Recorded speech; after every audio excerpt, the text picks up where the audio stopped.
교수님 혹시 원인 모를 그런 수전증이 불안장애 때문일 수도 있나요? 그렇습니다. 이게 불안한 사람들은 네. 이게 근육 긴장이 흔하거든요. 아, 그래서 근육 긴장이 심한 경우에는 통증으로 나타날 수 있고 네. 또 어떤 경우에는 떨림으로 나타납니다. 사회불안장애 환자들도 가장 흔한 신체 증상 중에 하나가 네. 떨림이에요. 그래서 이게 불안이 떨림을 가져올 수 있기 때문에 네. 우리가 물론 뭐 파킨슨병이라든지 다른 신체적인 질병도 감별을 해야 되겠지만 여러 가지 검사에서 정상 소견을 보이는데도 불구하고 손떨림이나 이런 신체 떨림이 계속된다면 네. 그것도 불안장애 한 증상일 수 있기 때문에 꼭 검사를 받아보실 것을 권하고 싶습니다. 교수님 이건 제가 궁금해서 그런데 아까 범불안장애 환자들은 여러 가지 두통이나 복통 이런 것들을 호소할 수 있다고 하셨는데 그렇다면 만약에 이 범불안장애가 치료가 되면 이런 통증도 서서히 사라지는 물론이죠. 변화를- 물론입니다. 긴장이 감소하기 때문에 잠도 잘 자게 되고 네. 통증도 사라지는 그런 효과를 볼 수 있는 것입니다. 교수님 그러면 불안장애는 좀 어떤 사람에게 잘 생기는지 유전도 영향을 미치는지 좀 궁금합니다. 지금 다양한 불안장애들이 대한 유전 연구들이 계속 진행이 되어 왔습니다. 저도 참여했고요. 여러 가지 그런 유전자를 찾아서 봤는데 현재까지 연구로는 특정 유전자가 어떤 불안장애를 유전시키는데 관여한다는 것은 발견된 것이 없습니다. 그러나 분명한 것은 가족력은 매우 높습니다. 그러니까 우리가 가족력은 이제 직계 가족 중에 얼마나 생겼느냐. 네. 강박장애 같은 경우는 한 30% 넘게 네. 나타나거든요. 네. 또 그 일란성 쌍생아와 이란성 쌍생아의 질병 일치도, 그러니까 쌍생아 중에 한 명이 생겼는데 네. 다른 한 명이 생길 확률을 보면 이란성보다 일란성에서 상당히 훨씬 높아요. 그런 걸 통해서도 네. 분명히 어떤 유전적 가족력이 중요하다는 것을 알 수 있는데 네. 그러나 아직 유전이라는 증거는 없다는 것이고요. 그래서 그런 가능성이 있고 또 이런 그 가족력 외에도 네. 다양한 어떤 환경적인 요인도 많습니다. 또 어떤 신체 질병에 의해서 2차적으로 생기기도 하고 네. 또 독소에 의해서 생기기도 하고 네. 그래서 불안장애는 가장 이제 과거에는 알코올 중독이 가장 우리나라에서 흔한 질병이었는데 최근에는 불안장애가 가장 흔한 질병이거든요. 정신과적인 측면에서는. 네네. 그래서 다양한 원인 때문에 있을 수 있다. 물론 스트레스, 뭐 우리 직장 생활이라든지 가정 생활이라든지 사회 생활의 스트레스도 중요하지만 다양한 원인이 있다는 것을 알고 계시는 것이 좋을 것 같습니다. 그렇구나. 교수님 그리고 책에 보니까 불안에 쉽게 빠지는 신경증적인 성격이 있다고 하더라고요. 그래서 신경증적인 성격이란 도대체 어떤 것인지 좀 궁금한데요. 이제 이것이 보다 좀 예민한 걸 말하는 건 분명한데요. 이것은 일단 늘 걱정이 많고 일단 무슨 일이 있으면 최악부터 가정을 하는.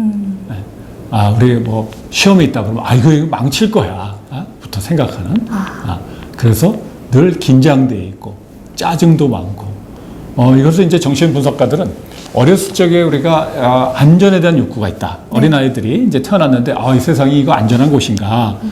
그리고 안전했으면 좋겠다. 그런 안전에 대한 욕구가 있는데 이것이 잘 받아들여지지 않는 경우에. 그러니까 이제 좀 부모가 바쁘고 그래서 양육이나 이런 데서 그런 안전한 그런 게 환경이 잘 안 되었다고 느끼는 아이들이 네. 좀 더 예민해져서 이 세상이 정말 괜찮을까, 나쁜 일이 생기지 않을까, 내가 잘 살아남을 수 있을까 이러한 신경적인 그런 성격으로 네. 이렇게 자라난다고 보고 있습니다.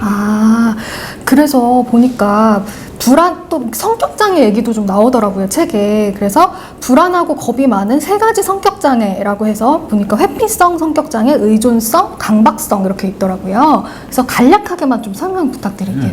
회피성은 문자 그대로 이런 여러 가지 상황을 회피하는 것입니다.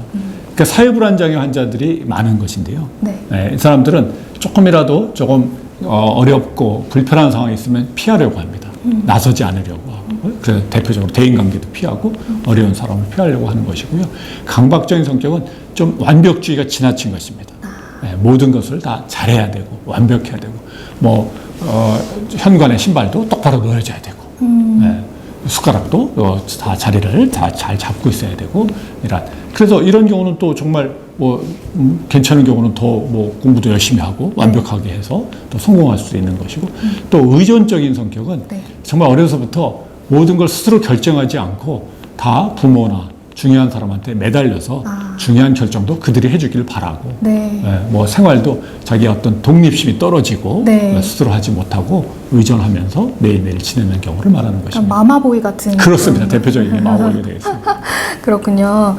그리고 교수님 제가 책을 읽으면서 굉장히 흥미로웠던 부분이 이제 불안을 유발하는 물질도 있고 음식도 있다 이런 내용이 있었는데 요거에 대해서 좀 설명 부탁드립니다. 이제 최근에 이러한 연구들이 많이 보고가 되고 있습니다. 이제 과거에는 그냥 뭐 환경 스트레스라든지 이런 것만 생각을 했었는데 네. 대표적인 불안 유발 물질은 비스페놀 A라는 것인데요. 이게 이제 플라스틱에 네. 우리 일회용 플라스틱에 많이 들어있는 것인데 네. 이것이 뭐 열에 닿거나 그러면 녹아가지고 우리가 마시는 음료수나 이런데 음식에 같이 섞여 들어서 요즘에 배달 음식도 많지 않습니까? 네. 그리고 또 중금속 같은 경우도 많이 이제 중금속이나 이런 비스페놀 A는 특히 뇌를 자극하는 그런 나쁜 작용도 하지만 호르몬을 변화시키고 또 어떤 신경 전달 물질에 나쁜 영향을 주기 때문에 그리고 중금속에는 대표적인 게 뭐 수은이나 납이나 카드뮴 같은 것들 네. 이런 것들이 있고 또 곰팡이 같은 것들도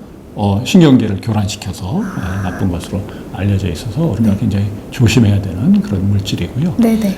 음식들도 음식에 대한 연구는 최근에 우마 나이두 박사라는 그 미국의 정신과 의사이면서 영양학자, 조리사이기도 한 그런 분인데 이분이 이제 이에 대한 연구를 많이 했거든요. 네네. 이에 의하면은 너무 단 음식 이런 것들은 오히려 불안을 일으킨다는 것입니다. 우리가 그 당뇨병 환자들도 네. 그 혈당 조절이 안 되면서 갑자기 저혈당증에 빠졌을 적에 굉장히 불안장애, 공황 발작과 유사한 증상을 보이기도 하거든요. 그래서 너무 단 음식 같은 것들, 인공 감미료 같은 네. 것들, 또 글루텐이 많이 포함된 음식들, 네. 이런 것들은 굉장히 불안을 유발할 수 있는 것으로 되어 있고, 네. 그 외에도 이제 카페인은 뭐 대표적인 것이죠. 카페인은 그 자체가 네. 신경을 흥분시키기 때문에 네. 불안한 환자들한테서는 꼭 피해야 될 거고, 네. 알코올 같은 경우도 술은 우리가 마시면은 그 순간 다소 진정되는 그런 느낌을 받기가 쉽지만 네. 술기운이 빠져나가면서 이때 불안을 많이 경험합니다. 많은 공황장애 환자들이 과음하고 그 다음날 새벽에 자다가 술기운이 빠져나가면서 공황 발작이 잘 나타나거든요. 그래서 어떤 음식은 아까 말씀드린 뭐 카페인이나 글루텐 같은 것들은 그것을 먹음으로써 나타나는 거고 네. 알코올은 그것을 금단함으로써 알코올이 빠져나가면서 불안이 나타나기 때문에 네. 꼭 피해야 할 것들입니다. 그렇구나.